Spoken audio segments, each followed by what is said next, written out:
Masaya ang Sabado ko dito sa Dubai. Isang araw na simple pero punong-puno ng pag-asa. Isa akong OFW na wala pang trabaho. Pag-usapan natin ang gastos dito. Ang renta ko buwan-buwan ay 2,200 dirhamo yun ha. Kasama na ang kuryente, tubig at internet. Sa pagkain, umaabot ng 400 kada linggo. May 200 din para sa kain sa labas paminsan-minsan. Gasolina, mga 200 din sa isang buwan dahil bihira lang naman ako lumabas. Patuloy pa rin ang padala ko kay nanay.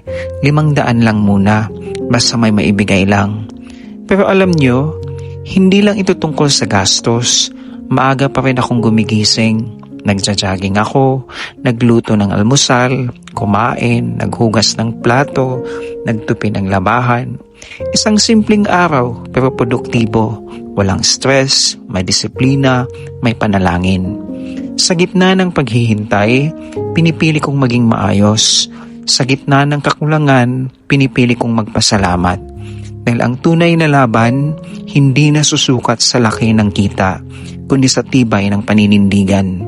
Ako si Will na nagsasabing, habang may pag-asa, may dahilan papapatuloy na lumaban.